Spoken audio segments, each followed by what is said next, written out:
So, Mr. Corpakis, welcome. I would like to ask you how Horizon 2020 differs to the previous FPs. Yeah, there are many important differences. The first and foremost difference is the fact that we are giving much more importance to innovation, that it was not the case with the previous framework programs, and we have also stepped up a lot simplification, meaning that now our stakeholders, European researchers, universities, research organizations, and companies, and especially small and medium-sized enterprises, will have better and simplified access to the framework program. It is also the first framework program with such a big budget, because we are close to 80 billion euro, which is an unprecedented fact in the history of the framework program. We're now in the 8th edition of the framework program for research and innovation, and it's actually the only policy of the policies of the Union that has seen its budget almost doubled from the previous exercise, although other policies have seen their budgets shrinking. So, could you describe me the key elements that increase the connections between research, innovation, and industry in Horizon 2020? Yeah, Horizon, as I said, is a very simplified program because we have now only one specific program. When I entered the Commission, we had 18. But there are three particular pillars. The first is about scientific excellence, where you find also the European Research Council, which is our basic research. You find also the European Institute of Technology, which is a novel instrument with more than 3.5 billion euro. And we have a particular focus on leadership, European leadership in industrial technologies, and also a big area on societal challenges. For example, like climatic change, health issues, because we are faced with a lot of challenges to which no particular country can give an answer alone. Then the innovation path is particularly favored because we have introduced, for example, new financial engineering instruments with a lot of new access to risk finance for companies that will be implemented with the European Investment Bank. And second, we have introduced an instrument which is called the new SME instrument, which gives a particular access to the program to small enterprises, whereby even one company alone can participate in three particular stages. The first one is extremely simple, with a lump sum of 50,000 euro that can be given after, of course, an evaluation of their idea. And then we give them the possibility to further develop a business plan that could be investor ready, so that investors can step in later on.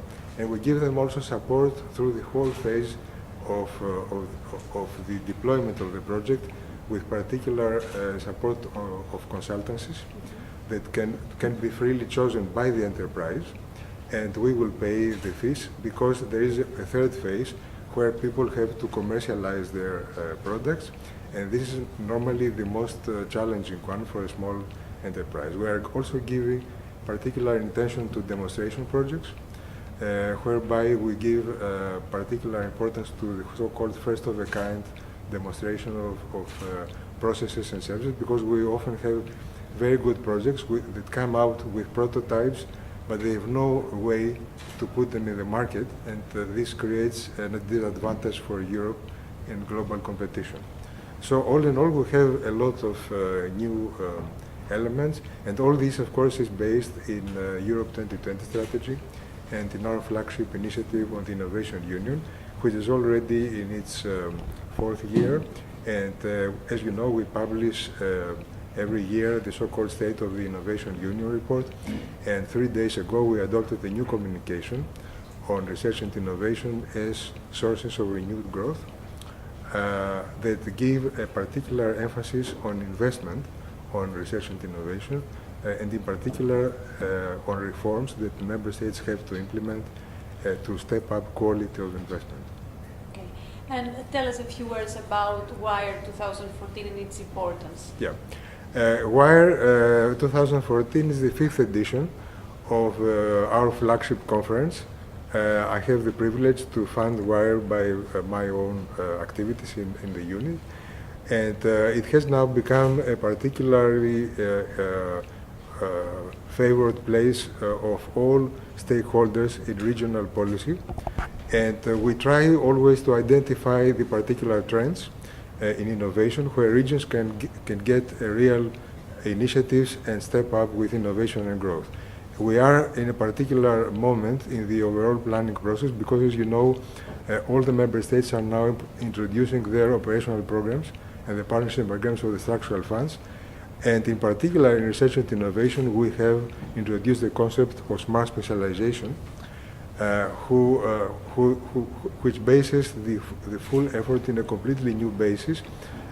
And in WIRE, we have tried to shed more light on this concept. Η καινοτομία δεν είναι πολυτέλεια, είναι πλέον σιγά σιγά καθίσταται πολύ φανερό ότι είναι ένας από τους παράγοντες που θα καθορίσουν τη θέση μιας χώρας στη διεθνή οικονομία.